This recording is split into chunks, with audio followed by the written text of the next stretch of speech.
Alright. Okay, Siri, just remember these 4 words. Help you to market, 5 minutes. Okay, what's the difference between the UT proposition and the PRS?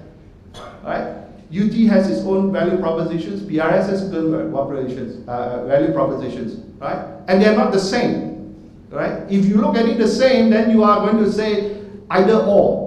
You're choosing either. This is not an either or proposition. After I'll show you that it is a complementary proposition. It is selling on need. It is saying, if I have a retirement need, use the PRS. If I have an investment need, use the UT proposition. Okay, so here goes, 9. Promise you 9, isn't it? Some of you wonder, why I got 9? You cannot see. Right? Got more actually. This is specifically retirement funding. So for retirement, just go PRS. It is a separate regulated activity by the SC. As safe as your UT. In fact, more robust. You know? Okay? General investing, regular. We focus on regular. So, in other words, if I go and see an employee who's got $50 to start his PRS account, he can do so. Would you sell a UT fund for 50 ringgit? Can you? Would you and can you? You probably say no, 10,000, I didn't even see you. Taxi fare also not enough. You complain about the same thing. Use the same product to sell a different hit. Right? Okay? Right? So you focus on lump summing. I know you can also do regular and all that in UT, but then this is really at the low end. 50 ringgit, 100 ringgit, 200 ringgit, 300 monthly regular contribution, that's what you want. Okay? Long-term accumulation withdrawals, right? Long-term, 15 years, 20 years, 30 years. I know PRS has got account B. I suggest you do not touch it. Do not touch. It's very difficult to say don't touch when you have money there.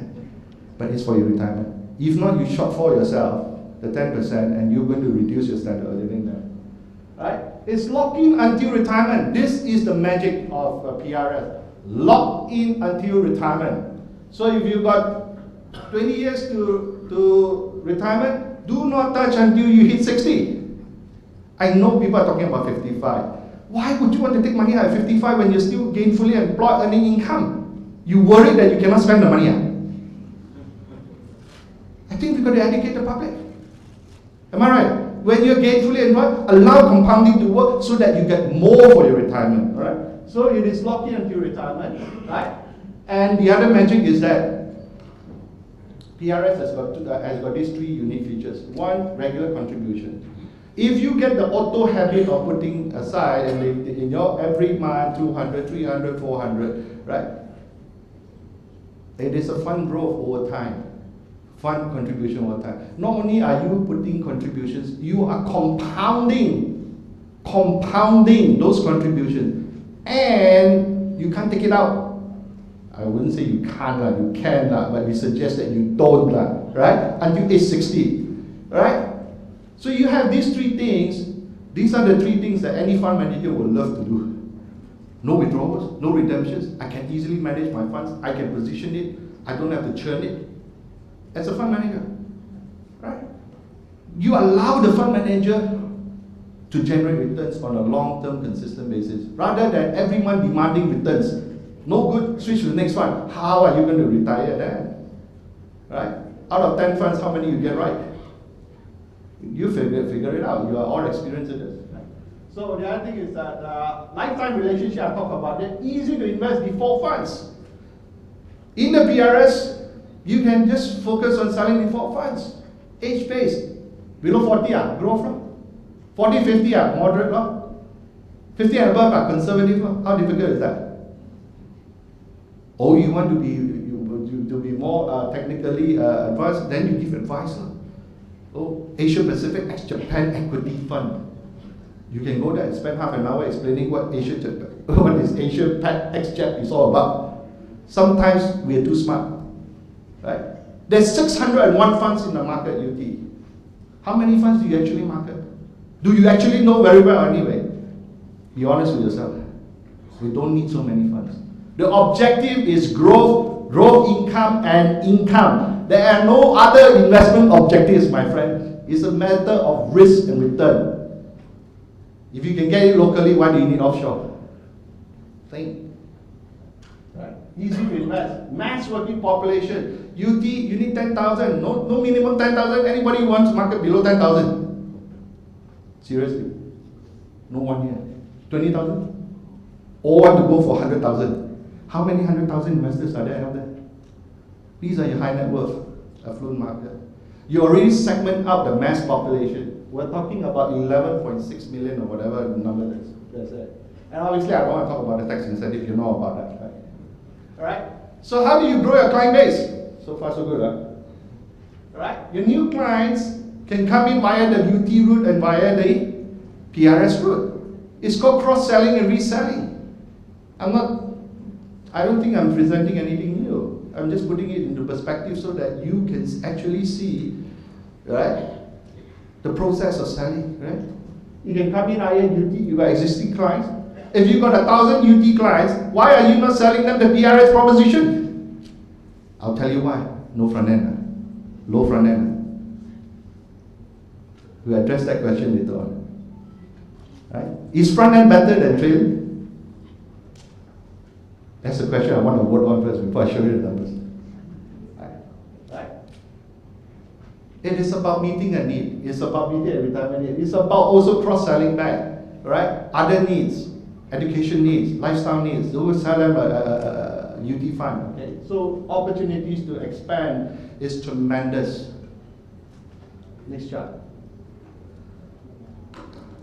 How many of you just focus on selling one? Every day each chart with you. If you're good at EPF, do you sell any other things? Just consider EPF. If you're good at selling UT funds, do you sell EPF? Just concentrate on investment funds. And we call ourselves financial advisors and planners. I would suggest to you, you're nothing more than a product pusher. I'm sorry. Because you're looking at the product, you're not looking at the need. If you look at the need, then you will see opportunities doing this. So whilst PRS is small volume, 100 ringgit, why would you do? Acquire a client.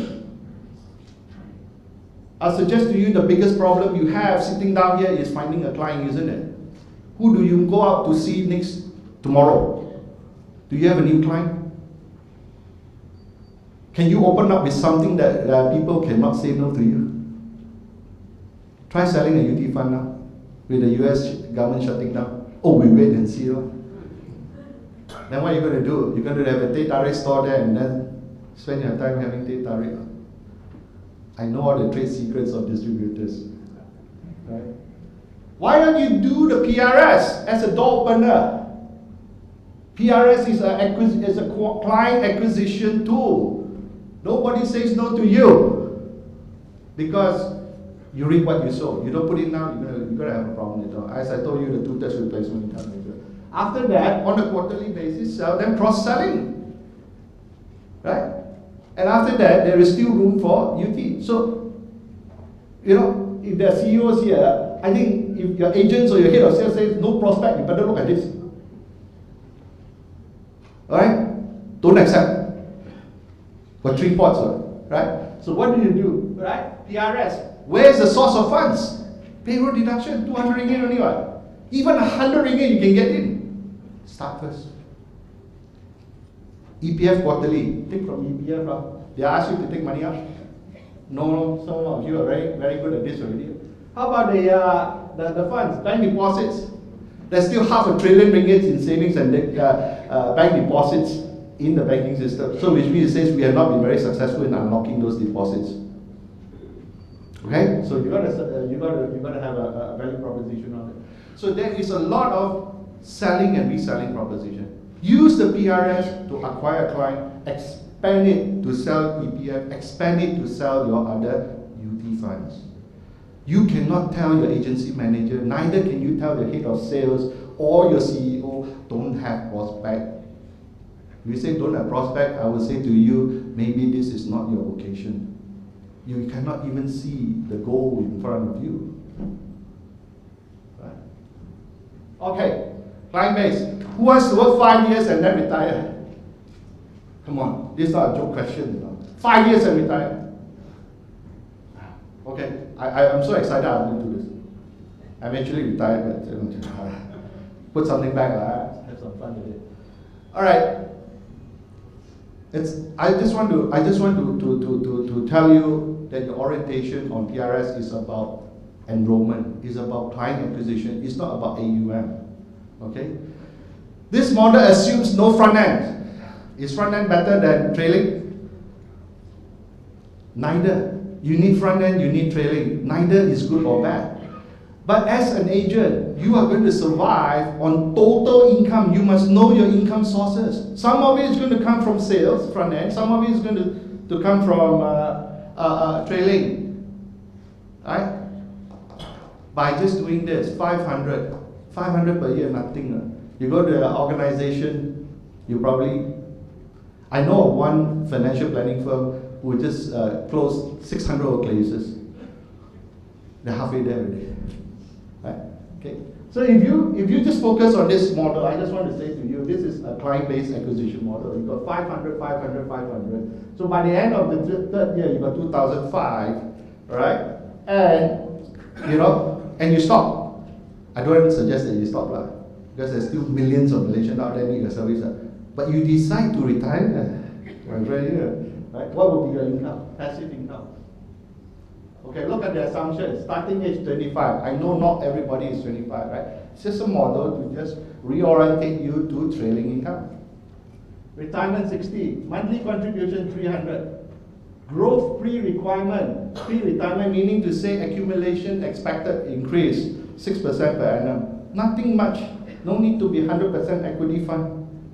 Right? Your moderate, your growth portfolio is going to do that.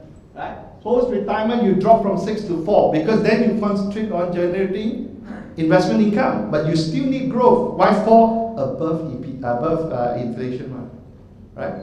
Okay, and I think this one trail up to about 80. Right? So inflation also built in 2.5. Trailing comp, I'm just putting 30 pips. 30 pips. I don't know what you're earning, but let's say around 30 pips. So what it is that you can see your trailing income and your AUM grow. Right? By the time you finish, if you just put in 300 every month because you are not allowed to withdraw, you can only put money in. That's the unique part of the PRS, right? 29 million. How many of you got 29 million in your portfolio? Seriously, how many of you? Ask yourself that question. After working so hard for how many years in the industry, what's your AUM size? Client base? 29 million. And it gets better over time, because this 500, every month is putting money in, the 300 bucks. By the time you hit 10 years, it's 86 million AUM. Can you see? After 10 years, it goes this way. And what's your income? After 5 years, passive income 71. That's based on 30 basis point. That's 6,000 a month. Can you live with 6,000 a month? Additional 6,000.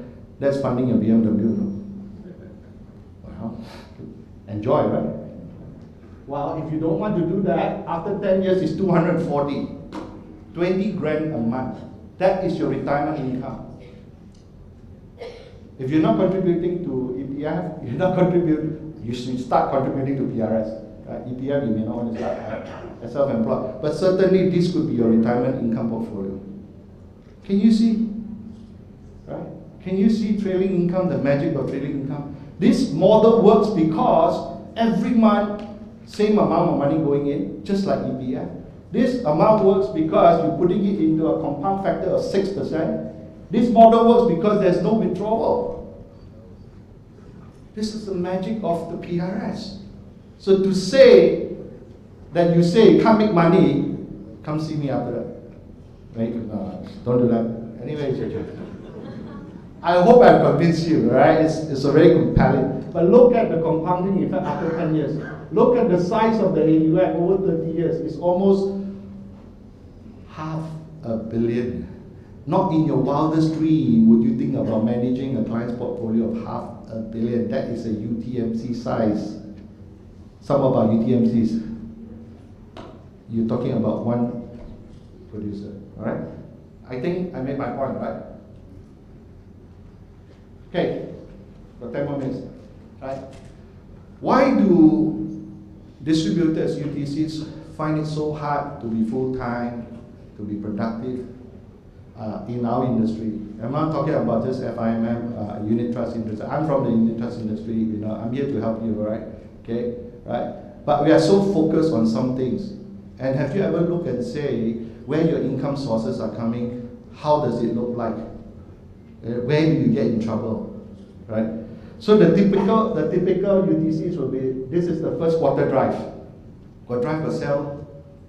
After drive, take a holiday. Second quarter, management says I need more sales. Hey, second quarter drive, go Phuket lor. Right? Give you a Phuket trip, then you start, and then you drop. And then the first I go London lor. Raj, sounds familiar. So it's like a jagged income trail. That's your income. What about your expenses? Is your expenses jagged? Your expenses are fixed, isn't it? Fixed monthly car installment, right? Fixed monthly repayment of mortgage loans. Every month got to pay phone bill, right? Otherwise DG going to cut it, right? Electric bill and all that. You got fixed expenses. And it's no wonder our people are still not full-time because they cannot meet their expense level, whatever that is, their chosen standard of living. Now, if we continue to do that, then we continue to recruit and lose agents because once they cannot meet their expense level with the income shortfall, guess what they're going to do? I know some of my ex-agents go to Nirvana, funeral services, sell insurance, multi-level marketing, whatever they can make money to pay their fixed expenses. This is real. This is real. Now, how would you like to have a passive income that takes care of your fixed expenses? Use the PRS, right? So what I'm trying to say to you is that you have two income sources. You have FEL or FEC and then trailing income. Just don't look at FEC to pay your fixed expenses. It's not going to work. How many of you can tell me every day you close a deal in UT? Anyone? You're a super salesman. I really admire you. One in a week? One in a month? So your income is going to be like that. And when you hit that problem, when the credit card fella is calling you, hey, you're late on your payment, what are you going to do? Shortest one, sell funeral services. It's real. I lost agents to funeral services people in the past. Okay? So how would you like it if you have trailing income to take care of this? This is what you want, all right? So the point is this. The point is this. Right? I'm going to end with this. It's about multiple stream of income, right? It's about multiple stream of income. Don't look at it as say one pot. Do you care where it comes from? You do, but you need to know the behavior flows of that income stream. One is a consistent passive income. One is driven by front end. UT, you don't know when the flow is going to switch out or redeem. When market is up, they take money out and you lose your trailing. And you don't get your trailing. This, you get trailing. So know the behaviors of the income stream. Know that you have three pots.